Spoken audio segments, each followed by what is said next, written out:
శంకర హృదయ నివాసిని పార్వతి పరమేశ్వరి శంకర హృదయ నివాసిని పార్వతి పరమేశ్వరి.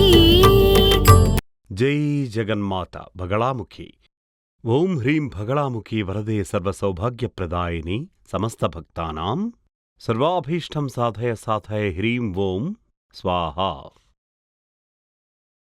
మీరు ఈ పిక్చర్ చూడండి. ఇలాంటి పిక్చర్ని మీరు ఇంతకు ముందెన్నడూ చూసుండే అవకాశమే లేదు. ఇక్కడ పేరు చూడండి, ఏమని రాసింది? సనాతన ధర్మ ఉపదేశం. బ్రహ్మదేవుని యొక్క సనాతన ధర్మ ఉపదేశం. మీరు ఇంతకుముందు గీతోపదేశం చూసుంటారు, ఇంకా దాని యొక్క పిక్చర్ చూసే ఉంటారు. కాని మీరు ఈ సనాతన ధర్మం యొక్క ఉపదేశం అనేది ఇప్పటివరకు వినుండటానికి అవకాశం లేదు, చూసి ఉండడానికి అవకాశం లేదు. కానీ ఇలాంటిదొకటి ఉంది. ఇదేంటంటే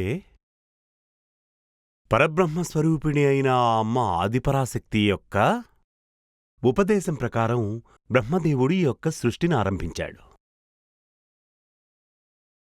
అమ్మ ఆజ్ఞాపించిన దాని ప్రకారం ఆ ముందు రోజు సృష్టిని ఆరంభించలేదు. బ్రహ్మదేవుడు తన కార్యంలో కాస్త కాలయాపన చేశాడు. ఎందుకంటే ఆ బ్రహ్మదేవుడు అప్పుడే సృష్టించబడ్డాడు. ప్రపంచాన్ని ఎలా సృష్టించాలి, ప్రపంచంలో ఏమేమి ఏర్పాటు చేయాలి, అది మాత్రమే కాదు, బ్రహ్మదేవుడు ప్రపంచాన్ని సృష్టించాలని తలచిరా కూడా ఆదిపరాశక్తి మనసులో ఏముందో తెలియాలి, అమ్మ మనసులో ఏముందో తెలియాలిగా. అందుచేత బ్రహ్మదేవుడు మొదటిగా ఏం చేశాడంటే తపస్సు చేయనారంభించాడు.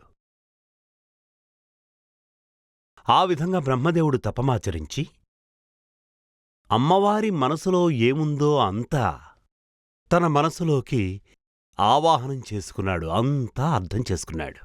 పరబ్రహ్మస్వరూపిణి అయిన అదే పరాశక్తి స్వరూపిణి అయిన అమ్మ మనసులో ఏముందో తెలుసుకున్నాడు. ఎలా సృష్టించాలి, ఏమేమి కావాలి. తల్లి ఆజ్ఞ ప్రకారం ఈ భూప్రపంచంలో మాత్రమే కాదు 14 భువనాల్లో ఏమేమి సృష్టించాలి, ఇవన్నీ స్వయంగా బ్రహ్మదేవుడు తన యొక్క దివ్య దృష్టి వల్ల, తపస్సు వల్ల, జ్ఞానం వల్ల అంతా తెలుసుకున్నాడు. అలా తెలుసుకున్నాకేం చేశాడంటే ఒక పుస్తక రూపంలో పొందుపరిచాడు. కాని వెంటనే స్టార్ట్ చేయలేదు, ఒక పుస్తక రూపంలో ముందు రాశారు. అలా బ్రహ్మదేవుని చేత విరచితమైన ఆ యొక్క పుస్తకం పేరే జీవితానంద శాస్త్రం. బ్రహ్మదేవుడు రాసిన ఆ పుస్తకం పేరు జీవితానంద శాస్త్రం. మీరు 4 వేదముల గురించి తెలుసుకున్నారు కదా. ఋగ్వేదం, యజుర్వేదం, సామవేదం, అథర్వణ వేదం. ఈ 4 మాత్రమే కాకుండా ఇంకోటుంది. ఈ 4 వేదములు బ్రహ్మదేవునిచే లిఖించబడ్డవి కావు. అవి సాక్షాత్తు పరబ్రహ్మస్వరూపమైన ఆ పరాశక్తి బ్రహ్మదేవుని యొక్క మనస్సులో ప్రవేశించి నిక్షిప్తమై ఆవిడే స్వయంగా వెలువరించినటువంటి అనంత జ్ఞానవాహికలే ఈ చతుర్వేదాలు. ఆదిసృష్టి ఉద్భవించినప్పుడు ఒకే ఒక వేదముండేది. అదే 4 వేదాలుగా వ్యాసమహర్షిచే విభజించబడి, అంటే డివైడ్ చేయబడి 4 వేదాలుగా ఉన్నాయి. అయితే దాని గురించి మనం తర్వాత మాట్లాడుకుందాం. అయితే ఇక్కడ బ్రహ్మదేవుడు ఒక పుస్తకం వ్రాయడం జరిగింది. అందులో 1,00,000 అధ్యాయాలుంటాయి. ఒక్కొక్క అధ్యాయంలో 1,00,000 పేజీలు ఉంటాయి. అంత విస్తృతంగా ఉంటుంది. ఆ పుస్తకం పేరే జీవితానంద శాస్త్రం. అంటే మన దైనందిన జీవితంలో, అంటే నిత్య జీవితంలో ఆనందంగా ఎలా ఉండాలో బోధించేది అని అర్థం. ఈ జీవితానంద శాస్త్రంలో పొందుపరచబడ్డ అర్థమేంటంటే మనం నిత్య జీవితంలో ఎలా సంతోషంగా ఉండాలో అన్న జ్ఞానం. అది ముఖ్యంగా మనుషులు సంతోషంగా ఎలా ఉండాలి అని రాశారు. ఆ పుస్తకమే ఇదిగో ఇక్కడ మనం ఈ చిత్రంలో చూస్తున్న బ్రహ్మదేవుడి హస్తంలో ఉన్న గ్రంథం. మీరు ఎప్పుడు చూసినా కూడా బ్రహ్మదేవుని చిత్రపటంలో తన చేతిలో ఒక పుస్తకం ఉంటుంది. అది వేదగ్రంథం అనుకుంటుంటారు. అది వేదగ్రంథం కాదు, అది జీవితానంద శాస్త్రమే. అదేవిధంగా సరస్వతీదేవి చేతిలో కూడా ఒక పుస్తకం ఉంటుంది. అది వేదగ్రంథం. ఎందుకంటే సరస్వతీదేవి సాక్షాత్తు ఆదిపరాశక్తియేగా. కావున సరస్వతీదేవి హస్తములలో ఉన్నది వేదములు. కాని ఇక్కడ బ్రహ్మదేవుని హస్తములలో ఉన్నది మనం ఇక్కడ చూస్తున్నట్లుగా ఆ పుస్తకం జీవితానంద శాస్త్రము. అది బ్రహ్మదేవుడే స్వయంగా వ్రాసింది. అలా బ్రహ్మదేవుడు ఆ పుస్తకాన్ని వ్రాయడం పూర్తి చేసిన తరువాత ఆ బ్రహ్మదేవుడు సృష్టి కార్యాన్ని ఆరంభించాడు. అయితే ఆ బ్రహ్మదేవుడు సృష్టి కార్యాన్ని ఆరంభించిన కాలం వసంతకాలంలో ఉన్న వసంత పంచమి రోజు. అంటే అదేమిటంటే మాఘమాసమునందు, అంటే అమావాస్యకు ముందు సంభవించే 5వ రోజు. దానినే వసంత పంచమి అంటాం. ఆ వసంత పంచమి రోజునే సమస్త సృష్టి ఆరంభించబడినదని చెప్తుంటారు. ఇది చారిత్రక ప్రాశస్త్యం గల విషయం. అప్పుడు ఈ సమస్త సృష్టిలోని సమస్త జీవరాశులు, జంతువులు, పక్షులు, వృక్షాలు, పురుగు, పుట్ర అన్నీ ప్లస్ ఏనుగు నుంచి చీమ వరకు సమస్త జీవులని సృష్టించిన అనంతరం 108వ రోజున, అంటే ఇటు చూడండి, 108వ రోజున దేవతలు, మనుష్యులు సృష్టించబడ్డారు. అందుకే 108వ సంఖ్య అంటే అత్యంత ప్రాధాన్యత. అర్థమైందా? 108 సార్లు జపం చేయమంటారు. 108 సార్లు ఉపనిష్టాలంటారు కదా, యాగంలో చేస్తుంటారు. ఈ విధంగా 108 సంఖ్య సనాతనాచారాల్లో ప్రాముఖ్యతను సంతరించుకుంది. 108వ రోజున ఒకే ఒక్క రోజులో దేవతలని, మనుష్యులని ఆ బ్రహ్మదేవుడు సృష్టించాడు. అలా సృష్టించిన దేవతలకి, మనుషులకి బ్రహ్మదేవుడు ఊపిరిపోశాడు. అలా ఊపిరిపోశాక బ్రహ్మదేవుని యొక్క కుడి భాగములో ఉన్నటువంటి దేవతలకు, అంటే బ్రహ్మదేవుడు దేవత కాదు, దేవాధిదేవుడు, సృష్టికర్త ప్రతిరూపమైన దైవం. అలా ఆ దేవాధిదేవుడైన కుడివైపున ఉన్న దేవతలు నివసించడానికి స్వర్గలోకమును, అలాగే ఆయన యొక్క ఎడమ భాగమున ఉన్నటువంటి మానవులకు భూలోకమును సృష్టించాడు. బ్రహ్మదేవుడు చెబుతున్నాడు దేవతల దగ్గర, ఓ దేవతలారా, దేవతలతో బ్రహ్మదేవుడేమన్నాడంటే, మీరు నివసించడానికి స్వర్గలోకాన్ని సృష్టించాను, మీరు వెళ్ళి అక్కడ నివసించండి. దేవతలైన మీకు జరామరణములు ఉండవు, దానికి అతీతులు. అంటే దేవతలకు జననమూ ఉండదు, మరణమూ ఉండదు, సంతానము కూడా ఉండదు. మీరు ఎన్నటికీ శాశ్వతంగా ఉంటారు. కాలానుగుణంగా మీరు కార్యమును నిర్వర్తించాలి. కల్పాంతకాలము వరకు, అంటే 4 యుగాలు ముగిసే వరకు, అంటే అంత్యకాలం సమీపిస్తుంది. ఒక కాలం వరకు, అదే కల్పాంతకాలం. ఆ యొక్క కల్పాంతకాలం వరకు మీరు స్వర్గంలో జీవించొచ్చు. కాని మీరొక పని చెయ్యాలి. వీరు మానవులు, భూమియందు జీవించే మనుషులు, వీరే మానవులు. అలా భూమియందు వసించుచున్న మనుషులకు వారు సుభిక్షంగా జీవించడానికి వారికి ఆవశ్యకత ఉన్న ప్రతి ఒక్కటీ మీరు సమకూర్చాలి. భూమియందు జీవించుచున్న మనుష్యులకు కావలసిన ప్రతి ఒక్కటి, అంటే మానవులకు పంచానుగ్రహాల అవసరం ఉంది. అవి 1 దీర్ఘాయుష్షు, ఆరోగ్యం, ధనం, భాగ్యం, శాంతి, ఆనందం. ముఖ్యంగా దీర్ఘాయుష్షు, ఆరోగ్యం, ధనం, భాగ్యం, శాంతి, ఆనందం. టోటల్గా మనం చూసుకుంటే గనుక ఇవి షోడశ అనుగ్రహాలు, అంటే 12 అనుగ్రహాలున్నాయి. ఈ 12 అనుగ్రహాలను మీరే భూమిలో ఉన్న మనుషులకే అక్కడి వనరుల నుంచే ఏర్పరచాలి.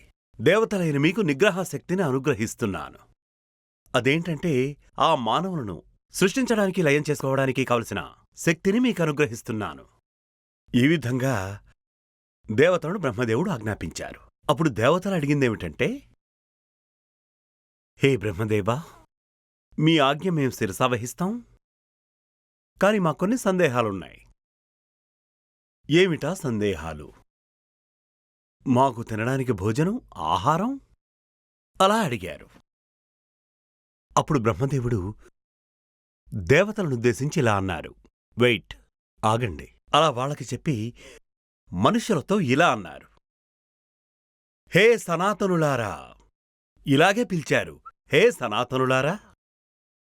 మీరు భూమి మీద సుఖంగా జీవించాలి అంటే షోడశోపచారాలు ఆచరించాలని. అవేమిటంటే 16 రకాల ఆచారాలు.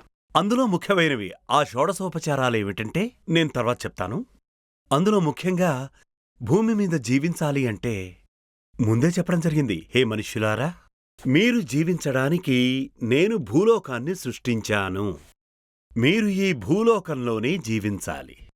అలా భూలోకంలో జీవించే జీవితాన్ని సుఖమయం చేసుకోవాలంటే దీర్ఘాయుష్షు, ఆరోగ్యం, ధనం, భాగ్యం, శాంతి, ఆనందం. ముందు నేను చెప్పినట్టుగా ఈ 6 అనుగ్రహాలు కావాలి. టోటల్గా 16 అనుగ్రహాలు, 16 అనుగ్రహాలు కావాలి.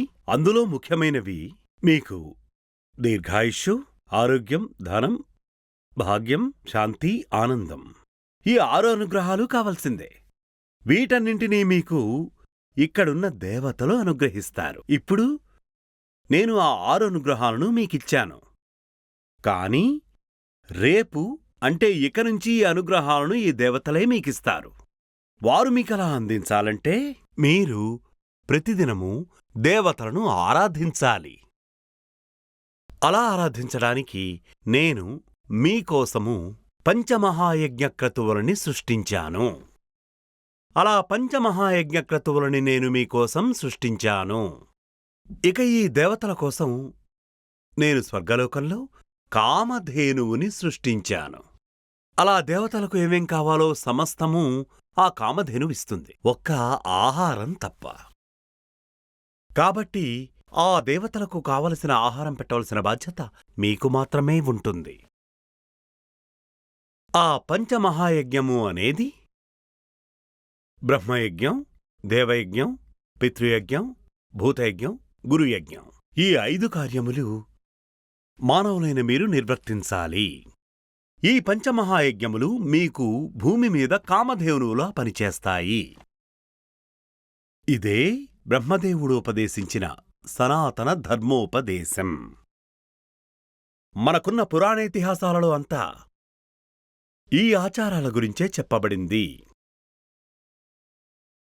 ముఖ్యంగా ఇక్కడ ఉన్న అందరికీ తెలిసిందే.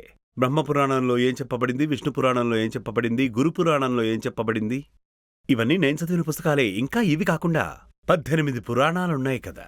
ఈ 18 పురాణాలలో ప్లస్ దేవీ భాగవతము ప్లస్ విష్ణు ధర్మోత్తరం, ఇటువంటి గ్రంథాలు మాత్రమే కాకుండా భగవద్గీతలో కూడా ఇది చెప్పబడింది. మీరు కావాలంటే భగవద్గీత 3వ అధ్యాయం చూడండి. అందులో భగవంతుడిచ్చిన ఉపదేశాన్ని కృష్ణుడు అర్జునికి చెప్పియున్నాడు. మనుష్యుల్ని సృష్టించినప్పుడు ఆ మనుష్యుల్లో కూడా ఆ మనుష్యుల కోసం, ఇంకా ఆ మనుష్యులలో పుట్టే ఆవేశకావేశాల్ని, ఆగ్రహాల్ని నియంత్రించడం కోసం ఈ పంచమహాయజ్ఞక్రతువులని సృష్టించాను అని. ఇక ఈ సనాతన ధర్మాన్ని ఉపదేశించినది బ్రహ్మదేవుడే. సనాతన ధర్మం అనే మాటకి అర్థం తరువాత చెప్తాను. ఇప్పుడు నేను చెప్పినటువంటి మ్యాటర్ మీకు అర్థమైంది అనుకుంటున్నాను. ఒకవేళ మీకు అర్థం కాకపోతే, అది వాల్యూ ఉన్న క్వశ్చన్ అయితే ఖచ్చితంగా నేను దానికి జవాబిస్తాను. పరాశక్తి అయిన జగన్మాతా భగళాముఖి అమ్మవారి అనుగ్రహం మీపై, ఈ సమస్త సృష్టిలో అనేక జీవరాశులపై దీర్ఘాయుష్యును, ఆరోగ్యమును, బలమును, శాంతియును, ఆనందమును అనుగ్రహించాలని ఆశీర్వాదం చేస్తున్నాను. శ్రీ సూర్యమంగళం అద్వైత వేద విద్యాపీఠంలో తాంత్రిక పూజల్లో సిద్ధహస్తులైన ఎందరో ఆచార్యులు అమావాస్య, పౌర్ణమి రోజుల్లో ప్రత్యేక యాగాలు నిర్వహిస్తారు. ఈ యాగాల్లో పాల్గొనడం ద్వారా తల్లి శ్రీ బగళాముఖీదేవి అనుగ్రహం వల్ల సర్వదోషాలూ పోయి సకల సౌభాగ్యాలు మనకు కలుగుతాయి.